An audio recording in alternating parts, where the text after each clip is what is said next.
Hello, 7th and 8th grade. Now this week, the video is just for 7th grade, but next week, 8th grade, you guys can tune in and watch this one. So this one is actually gonna serve a dual purpose. We're talking about the same topic, but 8th grade had one more topic to cover before they could get to this topic. So 7th grade, you're my only viewers this week. Next week, 8th grade will join you. Today, we are going to talk about two different verbs that can be very easily confused, and that is the verb sit and the verb set. Notice the difference there. Sit, and set, okay? So you have different vowel sounds there. Oftentimes, people kind of use these verbs interchangeably.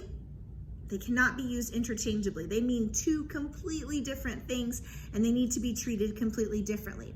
The verb sit means to be seated, and it's you're actually doing the action of sitting. You're sitting in a chair. You are being seated, okay? That's what sit means.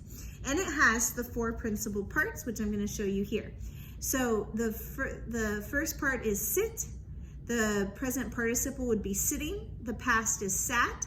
And don't forget, your past participle always has to have that helping verb, have sat, okay? So sit, sitting, sat, have sat.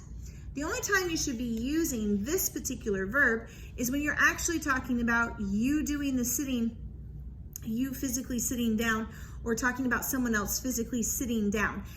This is not talking about, I didn't sit my books on the desk. That is actually set. That's the difference. Set means to put or to place something. You didn't sit the table. You didn't make the table be seated. Okay, the table didn't sit. The table was set. Okay, there's a difference between these two verbs.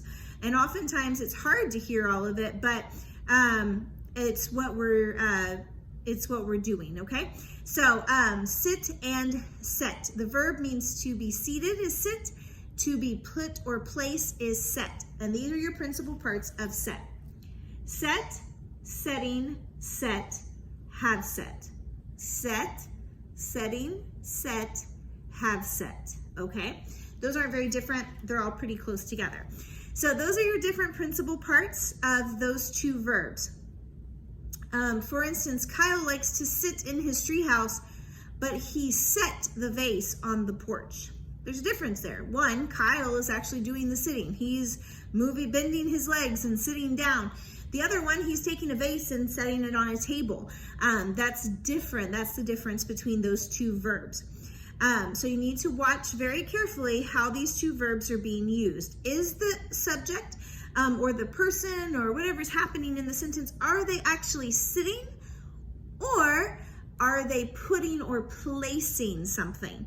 So read these sentences very carefully. You have two exercises I'm gonna have you do today, exercise A and B. So read those, read the blue boxes, numbers 1 and 2, very carefully.